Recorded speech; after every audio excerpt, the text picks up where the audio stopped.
ஆயுர்வேதம் ஒரு பொக்கிஷம், நம் ஆயுள் நீட்டக்கும் அற்புதம். டாக்டர் ஸ்ரீவர்மாஸ். தற்போது வந்துள்ள அண்மைச் செய்தி. எல்லாவற்றையும் எடப்பாடி பழனிசாமி தான் செய்ய வேண்டும் என்றால் நீங்கள் எதற்கு முதல்வராக இருக்க வேண்டும் என்று அதிமுக பொதுச் செயலாளர் எடப்பாடி பழனிசாமி கேள்வி எழுப்பியுள்ளார்.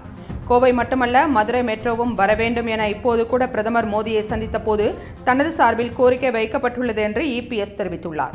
அதிமுக ஆட்சியில் கோவைக்கும் மதுரைக்கும் மெட்ரோ ரயில் திட்டம் வரும் என்று சொன்னதை கேட்டு வயிற்றெரிச்சல் பட்டு திமுக ஆட்சி என்பதால் புறக்கணிப்பா என்று இபிஎஸ் கேள்வி எழுப்பியுள்ளார். திமுக ஆட்சி இருக்கும் போதுதான் சென்னை மெட்ரோ 2ஆம் கட்டத்திற்கு நிதி ஒதுக்க வேண்டும் என உள்துறை அமைச்சரை சந்தித்து தான் வலியுறுத்தினேன். அதை ஏற்றுதான் மத்திய அரசாங்கம் 63,846 கோடி ரூபாயை ஒதுக்கி உத்தரவிட்டது என்று இபிஎஸ் தெரிவித்துள்ளார். அதிமுக எப்போதும் மக்களுடன் நின்று மக்களுக்கு நன்மை செய்து வருகிறது. திமுகவோ நீலிக்கண்ணீர் வடித்துக்கொண்டு மக்களுக்கு எந்த நன்மையும் வந்துவிடக்கூடாது என்பதில் தெளிவாக உள்ளது என்று இபிஎஸ் விமர்சித்துள்ளார். அண்மை செய்தியை பார்த்து கொண்டிருக்கிறோம்.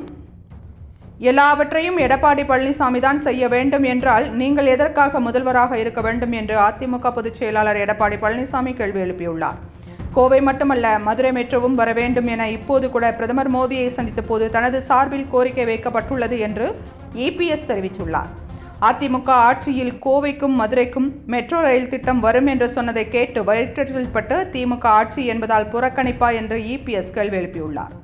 திமுக ஆட்சி இருக்கும்போது தான் சென்னை மெட்ரோ 2ஆம் கட்டத்திற்கு நிதி ஒதுக்க வேண்டும் என உள்துறை அமைச்சரை சந்தித்து தான் வற்புறுத்தினேன். அதை ஏற்றுதான் மத்திய அரசு 63,846 கோடி ரூபாயை ஒதுக்கி உத்தரவிட்டது என்று இபிஎஸ் தெரிவித்துள்ளார்.